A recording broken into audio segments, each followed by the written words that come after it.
कभी सोचा है कोई बैंक अपने देश से भी पुराना हो सकता है? ये कहानी है स्टेट बैंक ऑफ इंडिया यानी एसबीआई की, जो इंडिया के इतिहास में इतना घुला मिला है कि इसका जन्म तो देश की आजादी से भी पहले हुआ था। शुरुआत हुई 1806 में, इंडिया में नहीं बल्कि कलकत्ता यानी आज के कोलकाता में, जो तब ब्रिटिश राज के अंडर था। बैंक ऑफ कलकत्ता बना, जो आगे चलकर 3 प्रेसिडेंसी बैंक्स में से पहला था। यहीं से एसबीआई की नींव पड़ी। 1921 में ये तीनों presidency banks bank of Calcutta, bank of Bombay और बैंक ऑफ मद्रास मिलकर इंपीरियल बैंक ऑफ इंडिया बन गए। ये एक बड़ा कदम था। एक बैंकिंग जायंट का जन्म हुआ जो ब्रिटिश राज के कंट्रोल में था। लेकिन डेस्टिनी को कुछ और ही मंजूर था। 1955 में नया आजाद इंडिया अपना फाइनेंशियल सिस्टम बदलना चाहता था। इंपीरियल बैंक ऑफ इंडिया का नया नाम हुआ स्टेट बैंक ऑफ इंडिया, अब इंडियन गवर्नमेंट के कंट्रोल में। इंपीरियल बैंक से एसबीआई बनना सिर्फ नाम बदलना नहीं था, यह ब्रिटिश राज से देश के हाथों में आने का प्रतीक था। इसका मकसद था हर इंडियन तक बैंकिंग पहुंचाना, जो कॉलोनियल टाइम के अमीरों वाले सिस्टम से बिल्कुल अलग था। कई दशकों में एसबीआई का ग्रोथ नेचुरली ही नहीं हुआ, यह दूसरों बैंक्स के साथ मर्जर से हुआ। 1959 में state bank of India subsidiary banks act के तहत 8 स्टेट एसोसिएटेड बैंक्स एसबीआई के सब्सिडियरीज बन गए। ये सिलसिला चलता रहा और 2008 में स्टेट बैंक ऑफ सौराष्ट्र और 2010 में स्टेट बैंक ऑफ इंदौर का मर्जर एसबीआई में हो गया। इन मर्जर्स ने एसबीआई की पहुंच और बढ़ा दी और ये पूरे इंडिया में फैल गया।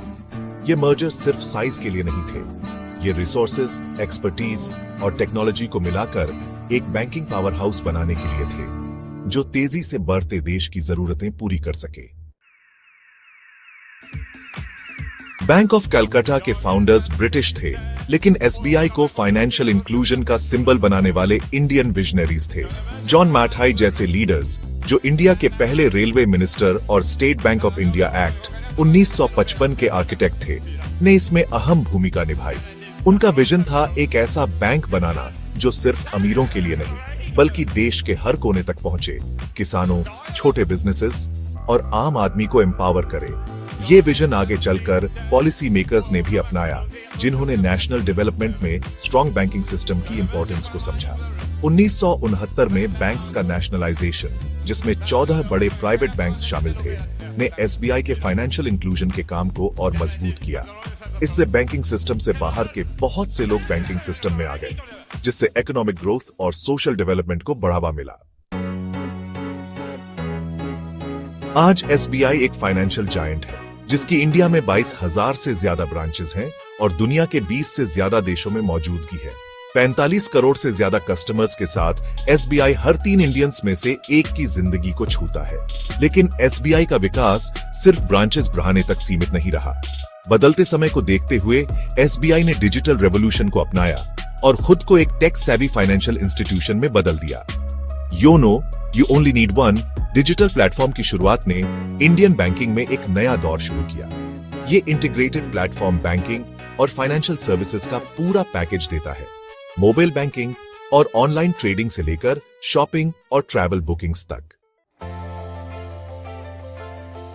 दूर गांव के किसान को किसान क्रेडिट कार्ड से लोन मिलना हो या यंग एंटरप्रेन्योर को अपने स्टार्टअप के लिए लोन, एसबीआई का आम इंडियंस की जिंदगी पर गहरा असर है। इसका बड़ा नेटवर्क और गवर्नमेंट बैकिंग इसे सोशल वेलफेयर स्कीम्स के लिए सबसे जरूरी बैंक बनाता है, जिससे बेनिफिट सही लोगों तक पहुंचते हैं। डायरेक्ट बेनिफिट ट्रांसफर्स हो, पेंशन पेमेंट्स हो या नेचुरल कैलामिटीज में फाइनेंशियल हेल्प, एसबीआई लाखों लोगों के लिए लाइफलाइन है। इसके अलावा एसबीआई के फाइनेंशियल लिटरेसी प्रोग्राम्स लोगों को सही फाइनेंशियल डिसीजंस लेने में मदद करते हैं, जिससे सेविंग्स और रिस्पॉन्सिबल फाइनेंशियल बिहेवियर को बढ़ावा मिलता है।